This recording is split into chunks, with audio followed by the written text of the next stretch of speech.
inyigisho ngiye kubaha ndayikubira mu ngingo enye. Ingingo ya mbere ishingiye ku isomo rya mbere ni itubwira kwirengera ibyaha byacu ntitubishyire ku bandi, cyane cyane abatubanjirije. Mu gihe Ezekiyeli yandikaga iki gitabo, aya magambo twumvise, mwibuke ko Abayisiraheli bari bari mu gihe gikomeye, barajyanywe bunyago. Inzego z'ubuyobozi zari zarasenyutse, nta mwami, ingoro yarasenywe, batakibasha kujya gusenga ngo bature ibitambo nk'uko mu idini ya Kiyahudi byari bimenyerewe. Yewe n'ubutaka bwabo Yerusalemu aho bari batuye ntabwo bari bagifite abenshi bari barabuvanyweho, bari barajyanywe bunyago. Bari mu bihe bikomeye cyane byashoboraga gutuma bamwe bashidikanya mu kwemera bafitiye Uhoraho. Nuko bakibaza bati, nyirabayazana w'ibi byago turimo ninde? Ninde waduteje ibi byago turimo? Ku ruhande rwabo ntabwo bemeraga ko aribo ba nyirabayazana w'amakuba bari barimo, ahubwo bafataga ibirimo kubabaho nk'igihano Imana yaba yarabahaye ibahora ibyaha by'abakurambere babo. Niyo mpamvu ngo bakundaga guca umugani wari waramamaye muri icyo gihe ugira uti, ababyeyi bariye imizabibu idahishije, none amenyo y'abana babo yaramunzwe. Uhoraho rero abinyujije ku muhanuzi Ezekiyeli yereka Abisiraheli ko batekereza nabi. Uhoraho Imana ntabwo ashobora guhanira umuntu icyaha cy'undi, ntashobora kwiba umuntu umugisha kubera ibibazo cyangwa ibyaha byakozwe n'undi, kabone n'ubwo baba bahuje isano. Ahubwo buri wese akwiye kubazwa ibye, agahorwa ibyo yakoze, akirengera ibyo yakoze. Yakora neza akabihemberwa, yakora nabi nabwo akaba ari we wirengera ingaruka zo gukora nabi. Kuko Imana ntabwo irwanya inzika ku buryo yahora isa naho yihimura ku bafitanye isano n'abayihemukiye nk'uko twebwe rimwe na rimwe tubigenza. Bavandimwe, imyumvire nk'iyi y'abantu bo mu gihe cya Ezekiyeli yo gutekereza ko ibyago barimo babiterwa n'abandi, cyane cyane abababanjirije, n'ubu ngubu muri iki gihe iriho.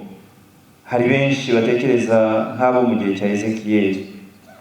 Hari abantu n'ubu batajya bemera ko ibyago n'akaga babayemo byaba ari bo biturukaho, ahubwo bakemera ko byaba bituruka ku byaha byabo mu muryango wabo. Niba nk'umubyeyi runaka yarananiranywe n'uwo bashakanye, umwana we nawe byamubaho, bati iyo ni akarande yo mu miryango. Ntibemere ko muri abo batandukanye haba hari ababigizemo uruhare. Niba umubyeyi yarabyaye umwana we atarashatse, nawe byamubaho akabyara atarashaka, bati ni karande yo mu muryango, buriya nta kuntu bitazakurikirana n'abazabakomokaho. Niba umuntu agize ibyago akarwara indwara runaka, bati nta kuntu atari kwirwara bitewe n'ukuntu ise cyangwa nyina yagiraga gutya na gutya, ntabwo n'ubundi byari kumusiga amahoro, nk'aho rwose ibitubaho ari ingaruka z'ibyaha abakurambere bacu baba barakoze. Ibibaye byose tukabyitirira ko ari ababyeyi bacu batasengaga, cyangwa se tukabyitirira imivumo n'imitongero, tukabyitirira shitani, tukabyitirira imyuka mibi. Mbese bigasigara bimeze nk'aho twebwe wagira ngo turi ba nta makemwa, wagira ngo nta cyaha tugira, wagira ngo turi abaziranenge, abandi nibo baduteza ibyago, nibo baduteza gucumura. Ibi kandi bavandimwe, nk'uko nababwira, bireze cyane. Abantu benshi basigaye birirwa babyigisha, bakabihimbamo indirimbo. Inyatsi na karande nibyo bigaruka mu masengesho y'abantu niba barimo basenga. Abantu birirwa basengera abandi gukira inyatsi na karande aho gusengera gukira ibyaha byabo. Iyo urimo uvugira nk'abantu isengesho ryo gukizwa, ukagera aho usaba Imana ukayibwira uti, Nyagasani Imana dukiza ubusambo, yego abantu barikiriza batamena, ariko bakikiriza buhoro. Wavuga uti dukiza ubusambanyi, bakikiriza gahoro. Wavuga uti dukiza urwango, rwose bamwe bakicecekera ukagira ngo ntibanabyumvise. Ariko wajya aho uvuga uti Imana dukize inyatsi na karande, bose bakavugira hejuru batamena, amena, amena, amena. nk'aho ari byo bibazo bishobora kuba bihari, ibyaha bikomeye bitwugarije bakaba bo bameze nk'aho bitabareba. Niyo mpamvu rero natwe uyu munsi umuhanuzi Ezekiyeli dushishikariza kwirengera ibyaha byacu, tugashakisha uruhare rwacu mu byago bitubaho mbere yo kujya kurushakisha mu batubanjirije. Nubwo ntawakwirengagiza uruhare rwa sosiyete n'umuryango umuntu akuriramo mu kumuyobya cyangwa se mu gutuma acumura, nta n'ukwiye kubyitwaza ngo ahunge uruhare rwe mu makosa ye no mu byago bimukwirira. Uko byagenda kose ntawe utegetswe gukurikiza urugero rubi rw'ababyeyi be cyangwa se urugero rubi rwa sosiyete akuriramo igihe akuze agasanga bitwara nabi.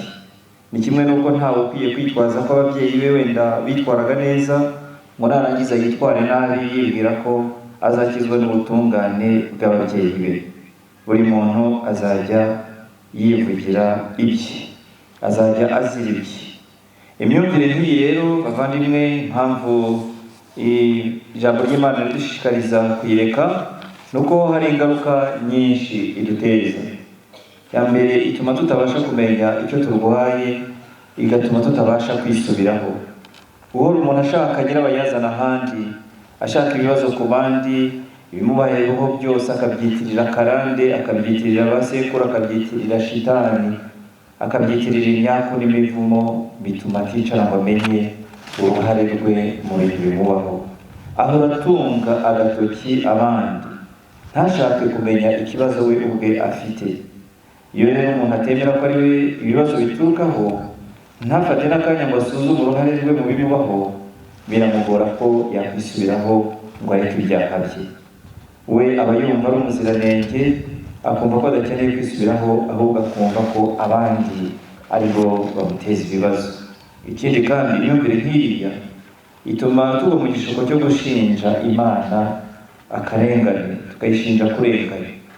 Iyo tuvuga ko Imana iduhanira ibyakozwe n'abandi, dusa naho tuba tuyishinja ko irenganya, ko ari Imana igira inzika, ko ari Imana igira umujinya w'abayihemukiye kera maze ikawiturira mu bana babo n'ababakomokaho. Imana rero ntabwo iteye gutyo. Iramutse iteye gutyo ntiyaba ikiri Imana, ahubwo yaba yabaye umuntu. None se Imana yaba itwihanganira ku byaha byacu twirirwa dukora, ikananirwa ite kwirengagiza ibyo abakurambere bacu bakoze? Yabanje se ahubwo ikaduhora ibyacu bwite, kandi ko bihari byinshi, hanyuma ikajya kubona yaduhora ibyo basogokuru na ba nyogokuru bakoze. Icyo dushakira rero ni umukiro nk'uko Ezekiyeli yabivugaga. Niba rero ishaka kudukiza, ntabwo ishobora no kuduhoza ku nkeke z'ibyaha abakurambere bacu bakoze.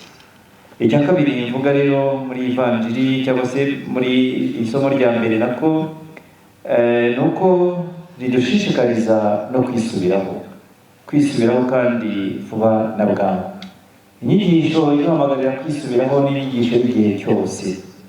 Ari abahanuzi ntagihe batadushishikarije kwisubiraho, ari ndetse no mu isezerano rishya Yesu Kristo atangira kwigisha nta kindi yatubwiye uretse kutubwira ngo duhinduke twemere inkuru nziza. Yewe n'intumwa nta gihe zitakunze kubidusubiriramo. Niyo mpamvu na Kiliziya idasiba guhora ihamagarira abana bayo kwisubiraho ngo bareke ibyaha byabo.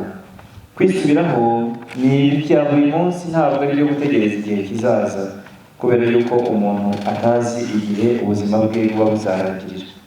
Hari impamvu nyinshi zituma abantu bigizayo igihe cyo kwisubiraho ngo bicuze ibyaha byabo.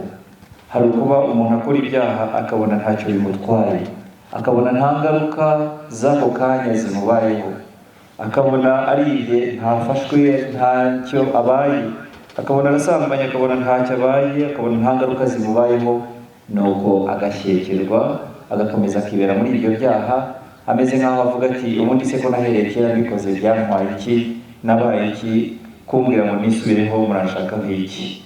Nyamara rero bavandimwe, kuba wenda Imana itaduha ibihano bikurikiye ibyaha byacu ako kanya, si uko iba yabyibagiwe cyangwa se byayinaniye, si uko tuba wenda twayijijishije, ahubwo nuko iba idutije umwanya wo kugira ngo twisubireho hatoya tutazapfa turi mu cyaha. Ikindi gituma abantu batisubiraho vuba na bwangu ni ukubona abantu benshi bakora ibyaha. akishinga ikigambi no kuba abantu benshi barenga ku mategeko y'Imana, akumva ibyo bintu bisa naho bimuha akantu k'umutekano ko atari wenyine. Ati ko atari njye jyenyine usambana se, ubwo ndi twese nidupfa tuzapfira rimwe, ntabwo ari njyewe uzasigara. Niko atari njye wiba jyenyine, ko atari njye usinda jyenyine. Mbese umuntu akumva ameze nkaho afite akantu k'umutekano bitewe n'uko icyaha akora n'abandi benshi bagikora.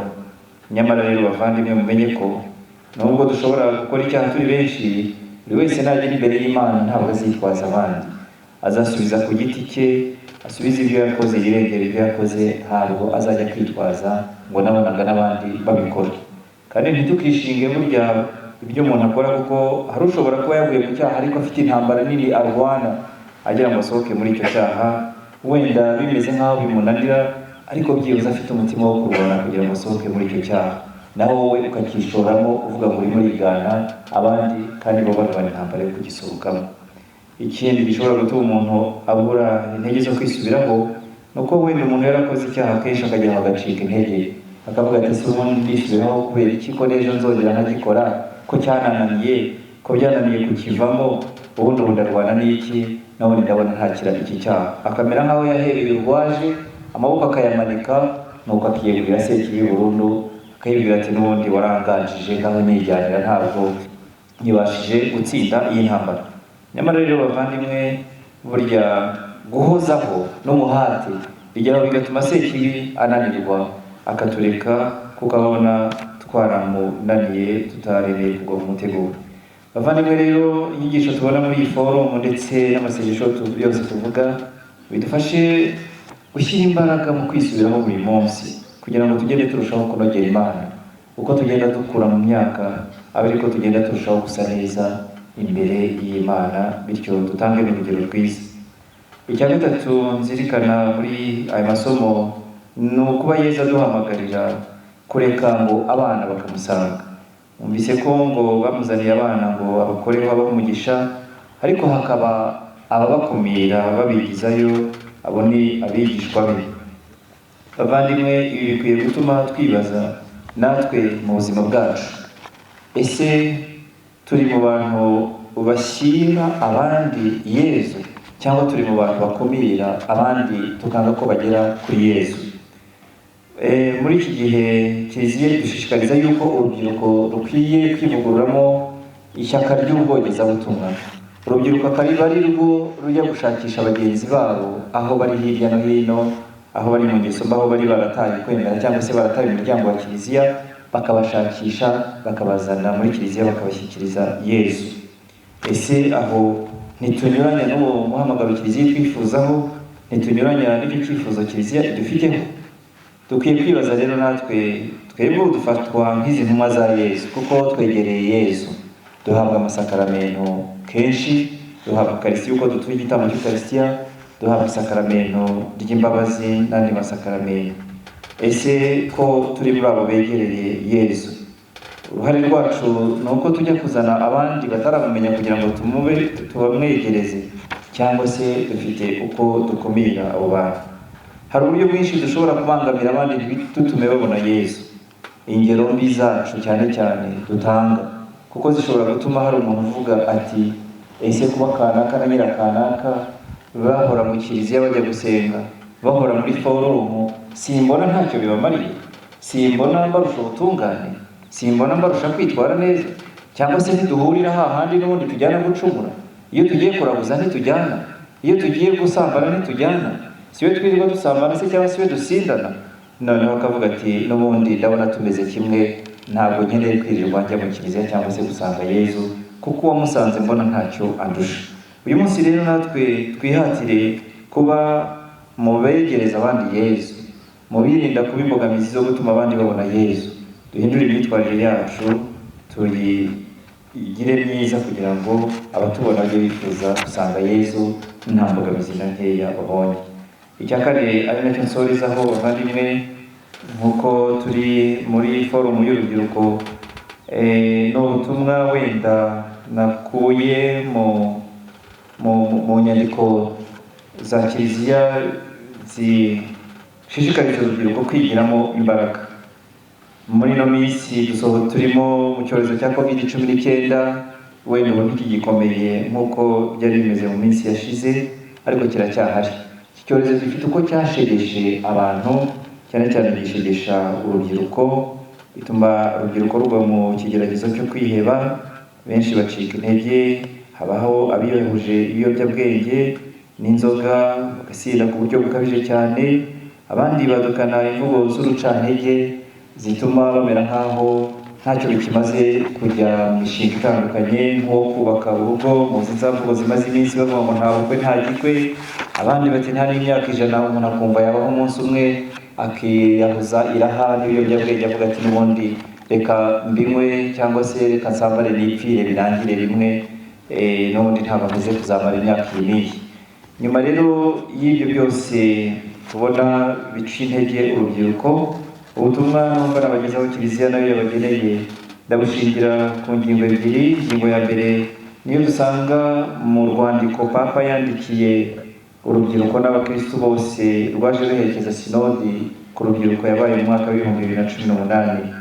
Mu gika rero cy'uru rwandiko rwitwa Kristo uri muzima, gika cya 143, hari aho atubwira ati rubyiruko ntimugashyire hasi icyo kintu cy'agaciro cyo mu busore no mu bukumi bwanyu, ntimukareke ubuzima bubacika mureba, ntimukitiranye ibyishimo n'intebe y'akataraboneka, cyangwa se ngo mubeho ubuzima bwanyu bwose mumeze nk'abantu bari inyuma y'urukuta,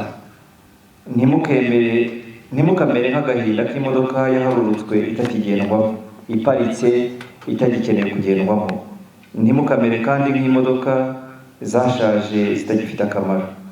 Birakwiye ko mureka muri mwe hakavukamo inzozi kandi mukiyemeza gufata imyanzuro, mwiyemeze no guhura n'ingorane niyo mwakwibeshya. Bati ntimugakomeze kubaho nk'abantu bafite roho yatewe ikinya, ntimukitegereze isi ye none nk'aho muri ba mukerarugendo, ahubwo mujye muyinjiramo mugire uruhare. Nimurangurure ijwi, mwirukanemo ubwo bwoba bubagira nk'abatewe ikinya, hato mutazamera nk'urubyiruko wagira ngo rwapfiriye mu imbere maze imibiri yabo ikumishwa. Nimugende buri wese agira ibyo yitwarira kandi yamamaza inkuru nziza hirya no hino. Papa akavuga ati nyamuneka ntimukajye mu kiruhuko cy'izabukuru imburagihe mutarasaza. Ubwo rero n'ubutumwa numvaga nifuza kubagezaho bushingiye kuri uru rwandiko, babwira yuko mudakwiye guterwa ubwoba n'ibiriho muri iki gihe, ahubwo mukwiye guhaguruka n'imbaraga zanyu zose. Hanyuma ikindi ngarukaho ni mu nyigisho Papa yaduhaye ku munsi wa 36 w'urubyiruko, ubwo twawuhimbazaga ku munsi mukuru wa Kristo Umwami umwaka ushize. Nabo ubwo butumwa bwari bushingiye kuri iyi nsanganyamatsiko tugenderaho itubwira guhaguruka kuko nkugize umuhamya w'ibyo wabonye. Muri ubwo butumwa hari aho Papa agira ati iyo umujene aguye mundi, ati ni nk'aho ari isi yose iba iguye. Ariko nanone nibyo iyo umujene ahagurutse isi yose niyo iba ihagurutse. Ati rubyiruko nkunda, mbega imbaraga ziba mu maboko, mbega imbaraga mufite mu mitima yanyu. Ati izo mbaraga rero nimuzikoreshe, muhaguruke mwubake isi mwigire nziza, ariko cyane cyane muhaguruke n'ishyaka ryinshi mujye kwamamaza inkuru nziza hirya no hino, cyane cyane muri bagenzi banyu.